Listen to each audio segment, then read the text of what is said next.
Assalamualaikum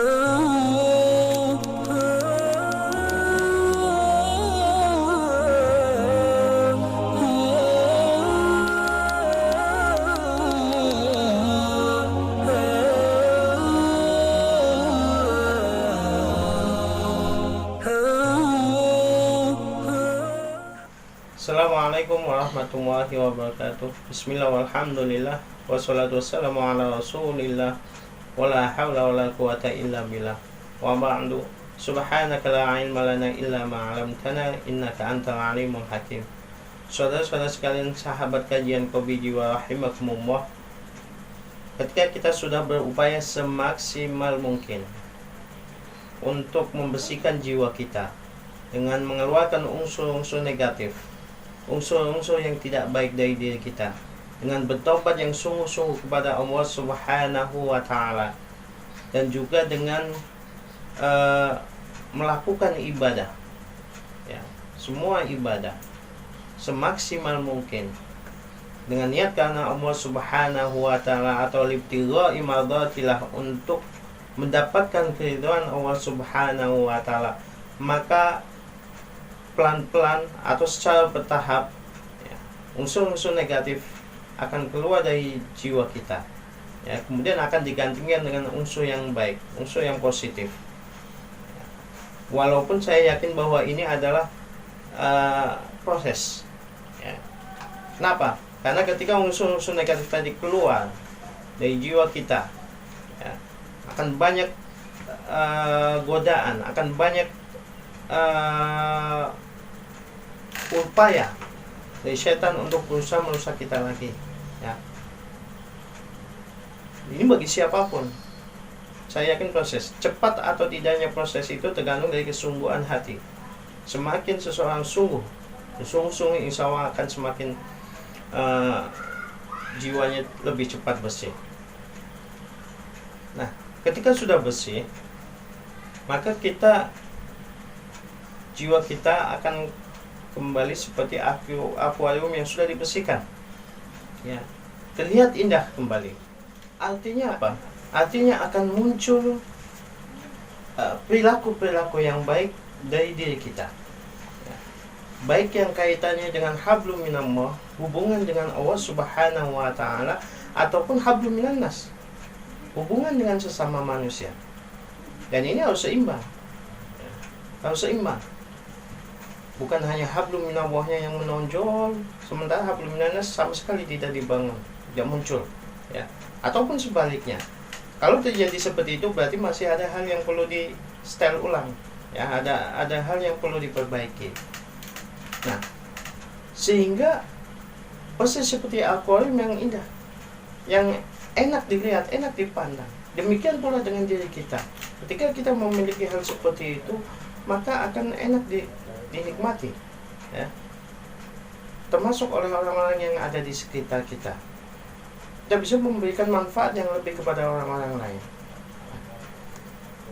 Akan muncul sifat-sifat termasuk yang untuk diri kita, sifat sabar,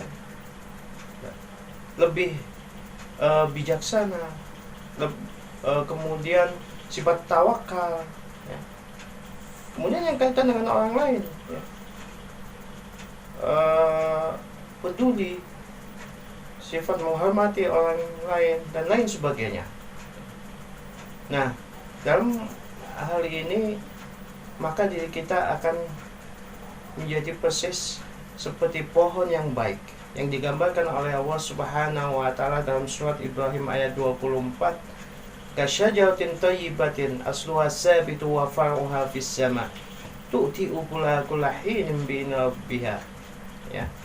Jadi pohon yang seperti pohon yang baik, ya, dalam beberapa tafsir menyebutkan seperti pohon korma, asluha sabit, akarnya kokoh, kuat, tertancap ke dalam tanah, wa faruha fis sama, dan cabang-cabangnya menjulang tinggi ke langit, ya, ke atas. Tu'ti ukulaha kulla hinin bi rabbiha, yang memberikan makanannya atau buahnya setiap saat dengan izin Allah. Nah, buah inilah artinya manfaat yang bisa dinikmati oleh orang lain. Ya. Nah, ini yang harus diperhatikan tadi, bahwa harus ada keseimbangan antara hablum minallah, jadi hubungan dengan Allah, ya, ibadahnya semakin rajin dan semakin berupaya untuk memperbaiki ibadahnya, melakukannya dengan lillahi ta'ala. Kemudian husnudzan billah dibangun, tawakal kepada Allah Subhanahu wa taala juga akan muncul. Kemudian hablum minannas, ya, dengan sesama manusia juga akan semakin baik. Kemudian hal ini insya Allah berlaku bagi siapapun, ya. Bagi siapapun, sekali lagi saya tekankan, bagi siapapun, ya, termasuk bagi seorang pemimpin. Jadi jangan dikatakan bahwa ketika hal-hal seperti ini itu hanya untuk orang tertentu yang mungkin kita kenal dengan istilah sufi atau jalan sufi, gitu ya, yang cenderung seakan-akan meninggalkan kehidupan dunia, ya, murni total, hanya khusus untuk akhirat. Saya kira itu anggapan yang kurang tepat. Kenapa? Karena kalau sufi atau tasawuf, apapun, tarekat apapun, teladan utama adalah Rasulullah SAW. Ya. Kalau kita lihat sosok Rasulullah, beliau tetap seorang pemimpin, tapi beliau pemimpin yang jujur, beliau pemimpin yang amanah, beliau pemimpin yang bijaksana, beliau pemimpin yang memperhatikan kepentingan rakyatnya.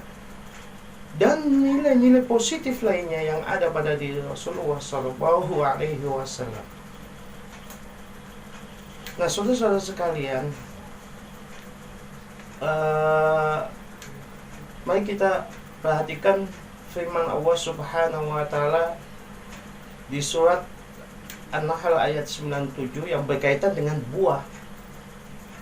Dari upaya kita untuk membersihkan jiwa kita, ya, man amila shalihan min dzakarin aw unsa wa huwa mu'minun falanuhyiyannahu hayatan thayyibatan wa lanajziyannahum ajrahum bi ahsani ma kanu ya'malun. Man amila shalihan, barang siapa yang melakukan satu perbuatan saleh, ya, min dzakarin, baik laki-laki ataupun perempuan. Nah, tadi orang yang sudah berupaya semaksimal mungkin, akan muncul hal-hal positif, termasuk amal-amal soleh semuanya. Amal soleh bukan hanya yang hablum minallah, tapi hablum minannas juga, ya, akan muncul hal-hal seperti itu. Walaupun sekali lagi saya katakan ini adalah proses, ya, proses menuju ke depan menjadi lebih baik. Min dzakarin aw unsa, baik laki-laki ataupun perempuan, falanuhyiyannahu hayatan thayyibah, maka kami di sini Allah akan berikan kehidupan hayatan thayyibah, kehidupan yang baik. Banyak mufasir menafsirkan kata hayatan thayyibah ini dengan berbagai macam, ya. Tapi ada juga salah satunya satu riwayat dari Ibnu Abbas yang mengatakan bahwa hayatan thayyibah ini adalah hayatan sa'idatan, kehidupan yang bahagia. Jadi thayyibah ini as-sa'adah. Dia orang yang seperti tadi, yang melakukan amal-amal soleh, itu nanti akan mendapatkan kehidupan yang bahagia. Dia akan merasakan kehidupan yang bahagia fil hayati dunia, dalam kehidupan di dunia ini, ya. Kenapa? Karena tadi hal-hal positif tadi akan membuatnya lebih tenang, hatinya akan lebih tenang, termasuk ketika menyikapi hidup ini, ya. Termasuk ketika ada kesulitan, ada masalah. Siapapun pasti punya masalah, termasuk di rumah tangganya, termasuk di pekerjaannya dan lain sebagainya. Tapi ketika sudah terbangun seperti itu, maka dia akan menyikapinya dengan tenang, menyikapinya dengan penuh bijaksana. Wala najziyannahum ajrahum bi ahsani ma kanu ya'malun, dan akan kami berikan balasan, ya, yang lebih baik dari apa yang mereka lakukan, ya. Demikian saudara-saudara sekalian, hadana wa iyyakum ajmain ila siratal mustaqim wal afu minkum. Wassalamualaikum warahmatullahi wabarakatuh.